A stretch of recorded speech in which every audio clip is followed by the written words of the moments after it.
Ézéchiel chapitre 1, Jéhovah a appelé Ézéchiel fils de l'homme. Exactement comme Jésus s'appelait. Maintenant, voyez-vous ce qu'est le fils de l'homme? Qu'était Malachie 4? C'est un prophète. Quelles étaient ces choses qui devaient arriver dans les derniers jours? Il a dit qu'elles arriveraient. Elles sont arrivées. Eh bien, s'il est toujours le fils de Dieu, le fils de l'homme, prêt à être révélé dans les derniers jours sur le trône de David comme fils de David. Donnez-moi un amen. Ce n'est pas moi qui ai mis cette citation là-bas.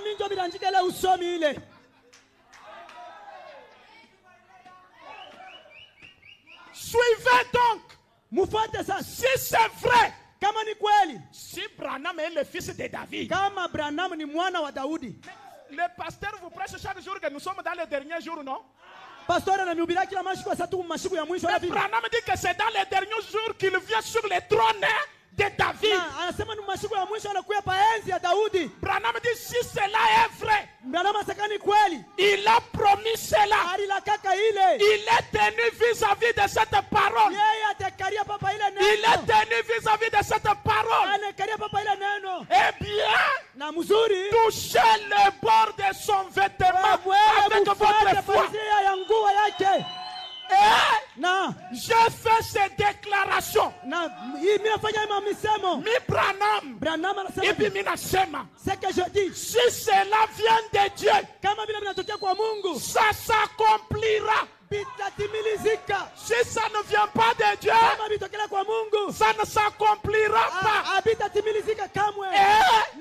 Ce n'est que...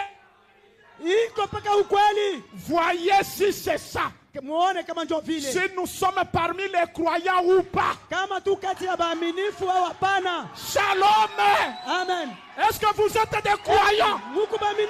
Branham a dit, vous devez croire. Il dit, eh bien, il vous faut être un croyant comme moi.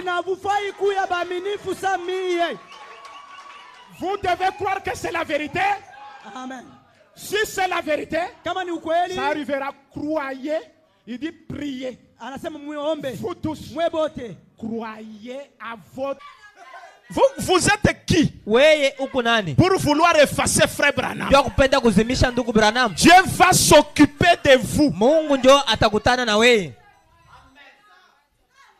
Tu veux enlever frère Branham de ta chair, Dieu s'occupera de ton église. Tu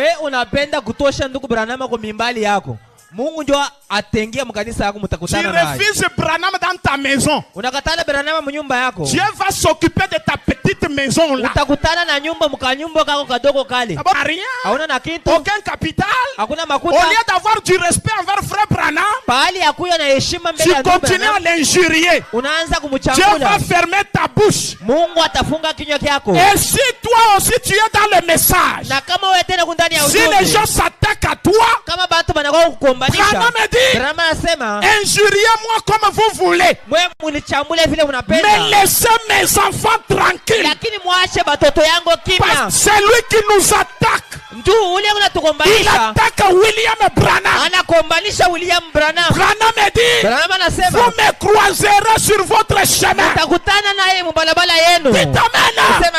Et aujourd'hui, si vous attaquez un enfant de Dieu, croyant du message, ce n'est pas Jésus que tu verras, c'est sa maman que tu verras. Et vous connaissez bien la colère d'une mère. Si vous prenez un enfant, vous tabassez, vous connaissez bien la réaction de la maman. Papa peut comprendre, mais maman ne comprendra jamais. Et aujourd'hui, vous m'injuriez, vous m'attaquez. Jésus peut comprendre, mais Branham ne le comprendra pas.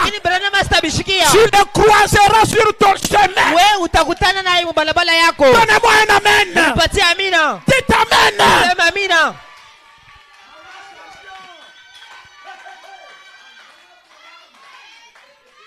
Vous prenez les enfants de Malachie 4, vous les traitez comme des beignets. Que tu peux manger n'importe quand.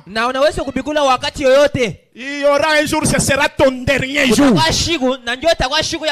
Parce que quand Jésus quitte le trône, il entre dans William Branham, son propre trône. Frère Branham dit la miséricorde termine. C'est le jugement. Il a des yeux comme des flammes de feu. Ah, je veux que ce